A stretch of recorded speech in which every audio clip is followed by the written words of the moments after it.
50 quotes from Elon Musk. When something is important enough, you do it even if the odds are not in your favor.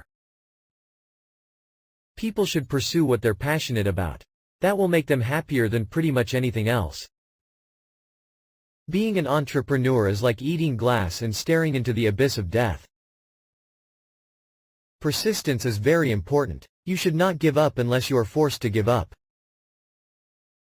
There's a tremendous bias against taking risks. Everyone is trying to optimize their ass covering. You have to say, well, why did it succeed where others did not? If you're co-founder or CEO, you have to do all kinds of tasks you might not want to do. If you don't do your chores, the company won't succeed. No task is too menial. From an evolutionary standpoint, human consciousness has not been around very long. A little light just went on after 4.5 billion years. How often does that happen? Maybe it is quite rare. We have a strict, no assholes policy at SpaceX. People work better when they know what the goal is and why. It is important that people look forward to coming to work in the morning and enjoy working. It is a mistake to hire huge numbers of people to get a complicated job done. Numbers will never compensate for talent in getting the right answer. Two people who don't know something or know better than one will tend to slow down progress, and will make the task incredibly expensive. I think you should always bear in mind that entropy is not on your side. Don't delude yourself into thinking something's working when it's not, or you're gonna get fixated on a bad solution. As much as possible, avoid hiring MBAs. MBA programs don't teach people how to create companies. I don't think it's a good idea to plan to sell a company. I don't create companies for the sake of creating companies, but to get things done. I don't believe in the process. In fact, when I interview a potential employee and he or she says that it's all about the process, I see that as a bad sign.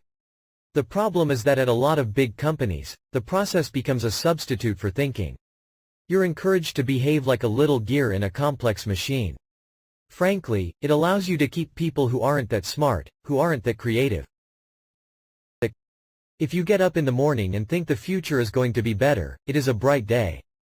Otherwise, it's not. I'm interested in things that change the world or that affect the future and wondrous, new technology where you see it, and you're like, wow, how did that even happen? How is that possible? I always invest my own money in the companies that I create. I don't believe in the whole thing of just using other people's money. I don't think that's right. I'm not going to ask other people to invest in something if I'm not prepared to do so myself. Work like hell. I mean, you just have to put in 80 to 100-hour weeks every week. This improves the odds of success. If other people are putting in 40-hour workweeks and you're putting in 100-hour workweeks, then even if you're doing the same thing, you know that you will achieve in 4 months what it takes them a year to achieve. If something has to be designed and invented, and you have to figure out how to ensure that the value of the thing you create is greater than the cost of the inputs, then that is probably my core skill. My biggest mistake is probably weighing too much on someone's talent and not someone's personality. I think it matters whether someone has a good heart. Some people don't like change, but you need to embrace change if the alternative is a disaster. Patience is a virtue, and I'm learning patience. It's a tough lesson. If I'm not in love, if I'm not with a long-term companion, I cannot be happy. We're going to make it happen. As God is my bloody witness, I'm hell-bent on making it work. There are some important differences between me and Tony Stark, like I have 5 kids, so I spend more time going to Disneyland than parties. There have only been about a half-dozen genuinely important events in the 4-billion-year saga of life on Earth. Single-celled life, multi-celled life, differentiation into plants and animals, movement of animals from water to land, and the advent of mammals and consciousness. There's nothing. I've bought everything I want. I don't like yachts or anything. You know, I'm not a yacht person, and I've got pretty much the nicest plane I'd want to have. We are the first species capable of self-annihilation. I just want to retire before I go senile, because if I don't retire before I go senile, then I'll do more damage than good at that point. When I was a child, there's one thing I said: I never want to be alone. That's what I would say. I don't want to be alone. The path to the CEO's office should not be through the CFO's office, and it should not be through the marketing department. It needs to be through engineering and design. I would like to fly in space. Absolutely. That would be cool. I used to just do personally risky things, but now I've got kids and responsibilities, so I can't be my own test pilot. That wouldn't be a good idea. But I definitely want to fly as soon as it's a sensible thing to do. Stationary storage will be as big as the car business long term. The growth rate will probably be several times what it is for the car business. Self-driving cars are the natural extension of active safety and obviously something we should do. Selling an electric sports car creates an opportunity to fundamentally change the way America drives. So, we originally expected to make about 35 gigawatt-hours at the cell level and about 50 gigawatt-hours at the module or pack level. Now we are expecting to do about 150 gigawatt-hours in the same volumetric space as the original design. The fuel cell is just a fundamentally inferior way of delivering electrical energy to an electric motor than batteries.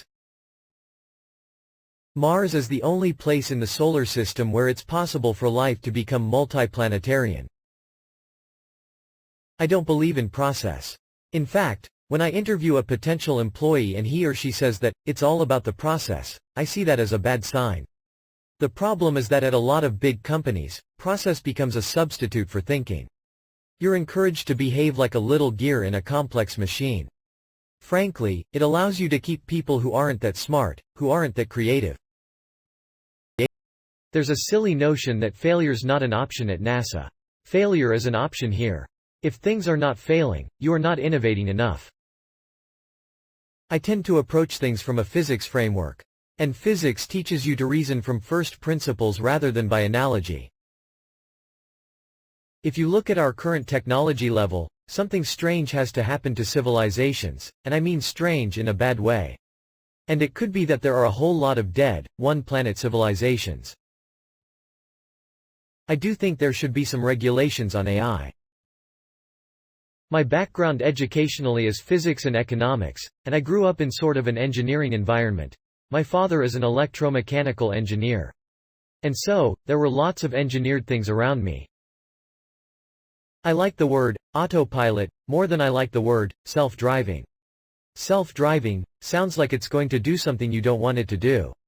Autopilot is a good thing to have in planes, and we should have it in cars. In the early days of aviation, there was a great deal of experimentation and a high death rate.